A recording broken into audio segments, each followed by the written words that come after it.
Hello everyone, welcome back to my YouTube channel again. It's Brandon, obviously, and you might be wondering, Brandon, why are you so excited? Why are you acting so weird? Well, I'll tell you why. Today we're talking about none other than the coolest superhero of all time, Spider-Man. He's my favorite superhero. I'm sure he's many of your guys' favorite superhero. We're not just specifically talking about Spider-Man as a whole. We're talking about Spider-Man Earth 1048, or as many of you know, the Insomniac universe version of Spider-Man. On October 20th, they're coming out with their third installment of the franchise, but it's the Spider-Man 2 video game. It's not only the second game for Peter Parker, but it's the second game for Miles Morales. Anyways, why exactly are we talking about it? Is it because it's right around the corner and a lot of people want to know everything they can about Spider-Man? Sure. Am I going to get a lot of views for this video? Hopefully. But what some of you may or may not know, the Insomniac world of Spider-Man actually stretches out further than just video games. Not only is there a comic book, well, two comic book lines, three technically, based on this specific version of Spider-Man, but there's also two books, like just books that are connected to this universe. There's Spider-Man Hostile Takeover and Spider-Man Miles Morales Wings of Fury. Now, why are these important? Well, not only do each book and comic book line introduce characters that we haven't seen in the Insomniac universe, but they also share a lot of information that helps really solidify this universe completely. It talks about things that happened before the game, after the game. Well, when I say the game, I mean the first one. Spider-Man Hostile Takeover takes place, I believe, roughly a year spanned before the first game, and Spider-Man Miles Morales Wings of Fury takes place at the beginning of autumn before the events of the Miles Morales video game, so roughly 3 to 4 months before Miles Morales. So I'm gonna go into some detail about these books. I'll be reading some of the descriptions or like the blurbs of each book so you kind of get an idea, and then we'll talk about some of the things that the blurbs discuss. I will say, technically I'm not spoiling anything because the information I'm going to be providing is on the blurb, but I will say it's kind of weird how much information they put on the blurb, because a lot of it would have been more interesting and more attention grabbing if you didn't have said information. But it's a conversation that must be discussed, so let's dive in. The blurb or description, synopsis, whatever you want to call it, for Spider-Man Hostile Takeover, I can't speak today, goes as such. Peter Parker is caught in a complicated web, working in a cutting-edge laboratory. He's a young scientist who's trying to make a difference, yet he's constantly burdened by the responsibilities of his second career as the crime-fighting Spider-Man. Wilson Fisk, the so-called kingpin of crime, has returned to New York, establishing himself publicly as an altruistic entrepreneur and philanthropist. Spider-Man knows better, but he can't uncover Fisk's schemes that, if executed, will make the crime lord too big to fail. When a new threat, a deadly doppelganger with Spider-Man's suit and abilities, wreaks havoc in the streets, can the real wall crawler prove his innocence? With the clock ticking and lives on the line, can Spider-Man stop the brutal rampage of the Blood Spider? Will Spider-Man fall to his fears and foes, or will he rise and be greater? To know a couple things of this story. For those of you who don't know, Wilson Fisk, the Kingpin, is a very important Marvel antagonist for a couple different characters, most notably Spider-Man and Daredevil, both which obviously primarily operate in New York City. Now, Wilson Fisk, although has obviously been depicted in many different ways, from movies, television shows, cartoons, comic books, so on and so forth. Wilson Fisk, although he is the kingpin of crime, he doesn't necessarily see himself as a criminal. Wilson Fisk believes himself to be he believes himself to be the hero. He believes that with a lot of brute force and, intelligence, planning, what have you, he believes that with his cruelty will eventually make New York the perfect city. By perfect, he wants to use crime to repair New York. It doesn't really make much sense to me. Not saying it's bad writing, just like, if you're a real person who thinks that, you're weird. Anyways, not only do you see that in this book, but you also see it in the 2015 Netflix series Daredevil, where he is the main antagonist for most of the seasons. I think there's only 3, but still, he had a huge role. But in that show, you still see that Wilson Fisk truly believes that he is like the savior of New York. The dude's delusional. But anyways, another character that this mentions, who I wish they didn't, at least in the blurb, is Blood Spider. Now, Blood Spider is from the comics. He's not like as well known as other Spider-Man mimics or villains, but he did make somewhat of an impact. I honestly, just saying, I think he makes more of an impact in this book than he does in the comics. It's a hill I stand on. If you compared the 2 versions, you would know why. But you don't have to, because I'm going to do that for you. The description of Michael Bingham, Blood Spider, goes as such from the comic books. Michael Bingham was introduced in 1963 in The Amazing Spider-Man number 367. Blood Spider was one of 3 evil mimics made and trained by the well-known mercenary Taskmaster. These mimics were made to take down one of 3 targets, Blood Spider's target being Spider-Man. The other mimics were Jagged Bow, targeting Hawkeye, and Death Shield targeting Captain America. Blood Spider has similar abilities and fighting styles. As the original wall crawler, he had so-called web lines that worked the same as Spider-Man's web shooters, and on multiple occasions has shown signs of super strength and speed, but not to the same degree as Spider-Man. Aside from that brief description, there's not a lot known about this version of Blood Spider from the comics. He has made a few appearances, and he did make an appearance in the Ultimate Spider-Man cartoon, which I don't rely on that show for anything, because if you like it, you like it. I don't. They butcher a lot of details, and it's, quite frankly, really annoying. But anyways, comparing this version of Blood Spider to Mike Bingham from this book, I can't give a lot of information. Mike Bingham is not created by Taskmaster in the book. I won't say who he's made by. He does have the exact same powers as Spider-Man.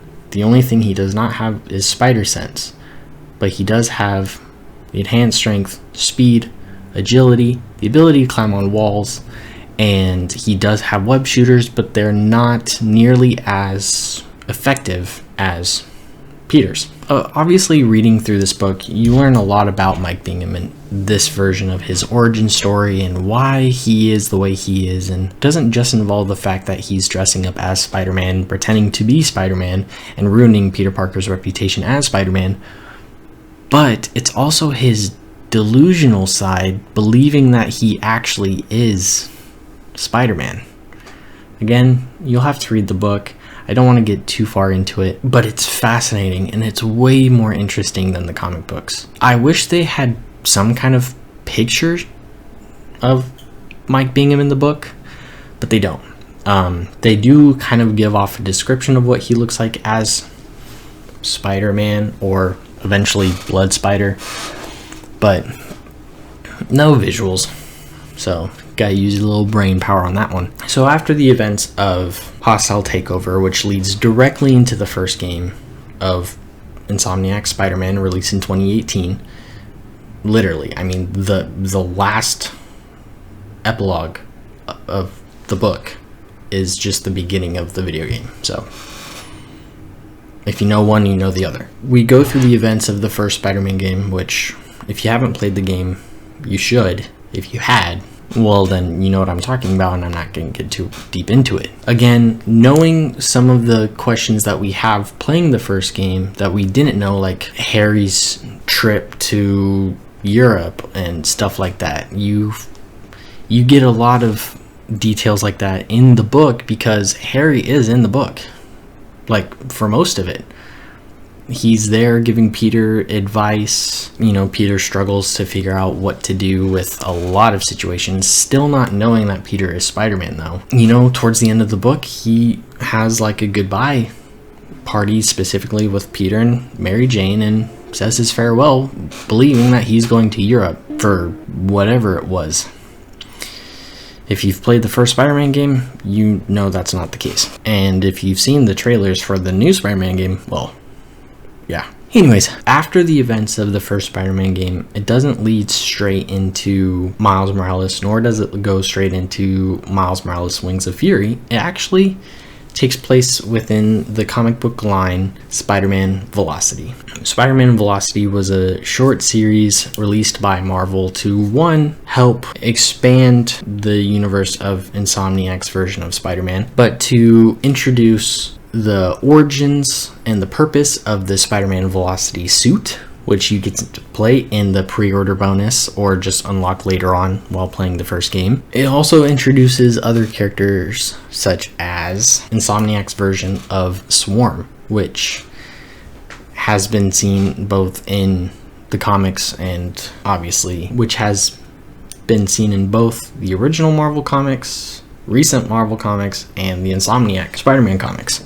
For a quick description, it goes as such. Spider-Man continues to balance his colliding worlds as he attempts to protect New York City against supervillains like Swarm, while reporter Mary Jane Watson develops deep into an investigation with legendary Daily Bugle journalist Ben Urich. As unexplainable occurrences bedevil the city, our heroes come face to face with a poltergeist, but will teaming up to solve the mystery strengthen Peter and MJ's relationship or doom it? Plus, the secrets of the fan favorite suit are revealed. So, kind of giving a basic synopsis. Spider-Man, like usual, goes through many ups and downs with this story, especially with his personal relationship with Mary Jane. And we also get introduced to Insomniac's version of Ben Urich, who we see in the Marvel Daredevil show. I believe the most important thing about this comic isn't necessarily just the story, but it was the big excuse for Marvel to make a comic book about the Velocity Spider-Man in general, which is basically just Spider-Man who can move and run really fast. I mean, really fast. But like I did with Blood Spider, I'm going to give you a quick description of Marvel's Swarm, mainly from the comic before Insomniac, because the details are fairly similar with just a couple adjustments, so they're not as major as Blood Spider. Fritz von Meyer was one of Hitler's top scientists, specializing in the field of toxins after World War II. He fled Germany to become a beekeeper in South America. In the peaceful jungles, he was able to study the mating habits of killer bees. During his time there, he came across a particular swarm of bees. They were very passive in behavior and did not exhibit fear like all the other bee colonies he had studied. Upon further observation, he noticed the bees were extremely intelligent compared to the other bees in the area. He found a nearby meteor that he thought was the cause of the bees' mutations. He decided to build a device to control the bees, hoping to get them to do his bidding. After getting the bees agitated and losing their passiveness, he could not control them. They swarmed around him, tearing him to shreds and leaving him for dead, and the bees started to go away. Meyer's consciousness was absorbed into the bee swarm, making him the evil villain Swarm. And again, a lot of the details of him being like an evil scientist for the Nazis and all that was basically the same for the comics. I don't believe, especially based on looking at his design, he wasn't a swarm of bees I don't think. Not a lot is said about him, but the differences are still very meh. Also, if anyone noticed a similarity, the idea of someone's consciousness being absorbed by a swarm of insects, arachnids, what have you, it sounds very familiar. In this case, it was bees and it was for swarm. But that's not the only Spider-Man character known to have that happen to them. Spider-Man, introduced in a series of Spider-Verse and Spider-Geddon stories, Spider-Man was Peter Parker being eaten alive by a giant swarm of mutated spiders, and they absorbed his consciousness, believing they were him, and they fought crime as Spider-Man. It's just a body of spiders making up a man.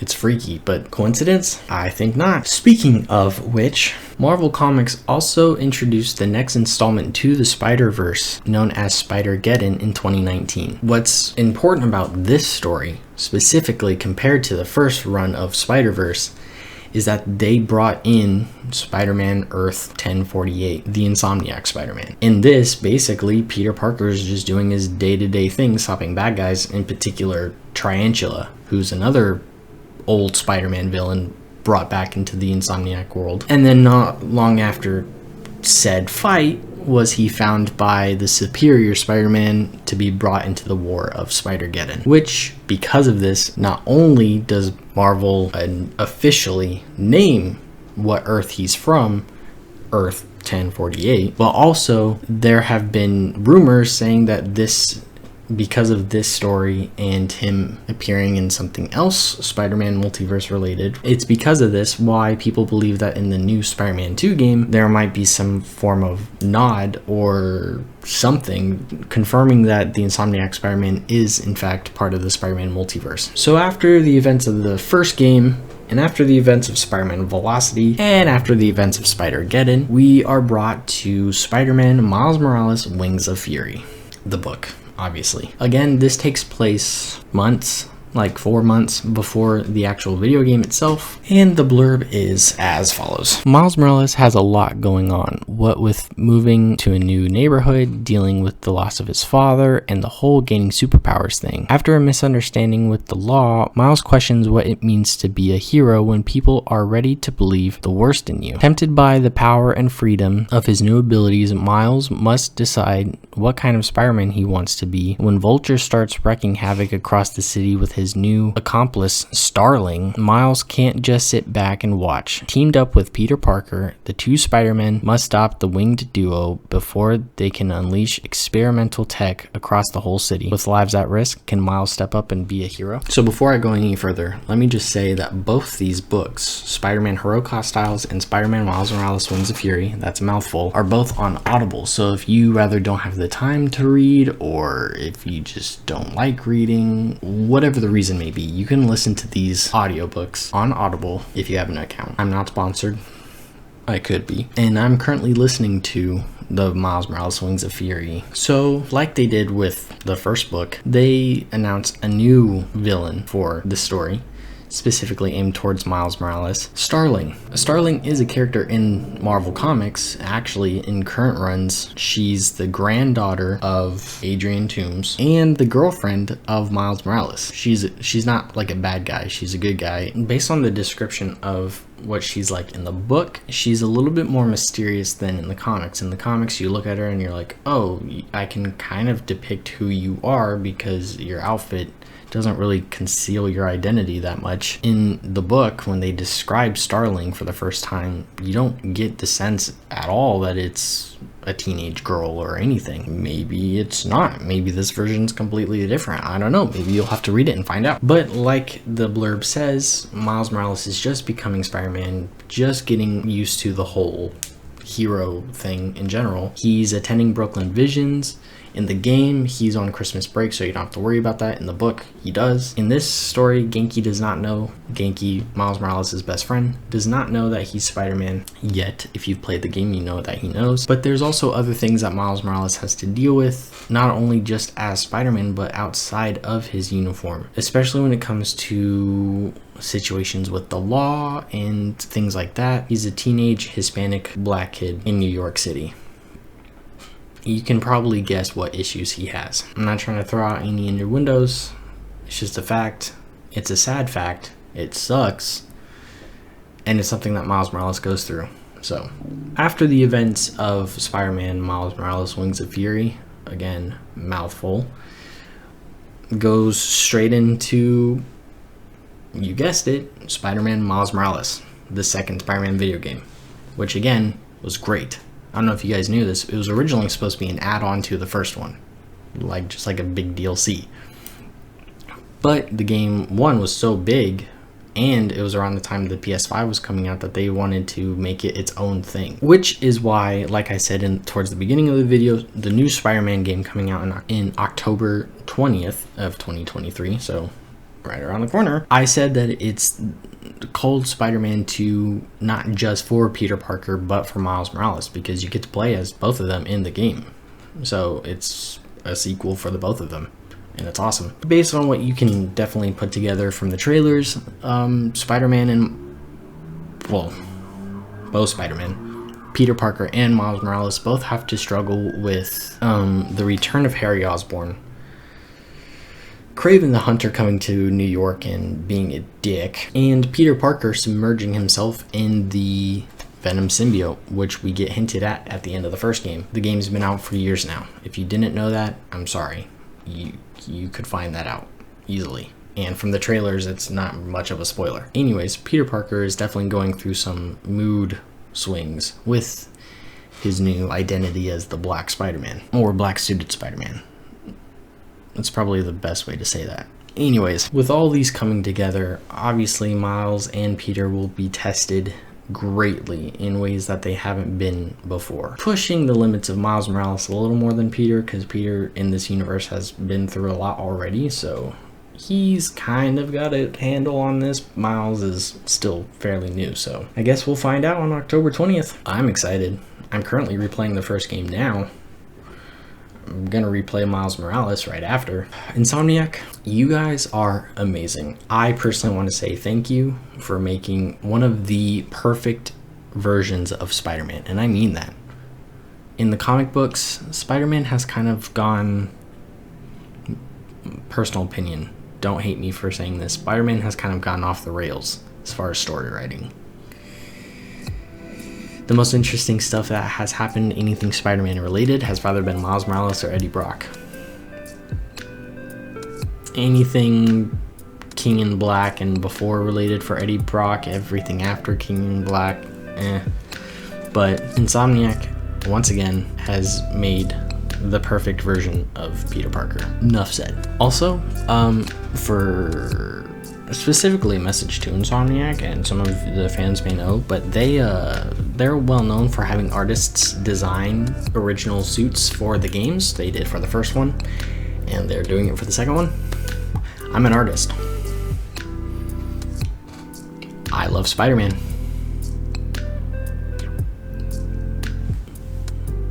Enough said. Anyways, enough with that. Go play Spider-Man 2 on October 20th of this year, and if you haven't yet, go play the first game, play Miles Morales, read the books, check out the comic book line, which I forgot to mention. There's also a comic book line called City at War. It was basically just the game reinterpreted into the pages. So if you haven't played the games but you like reading comic books, read the comic.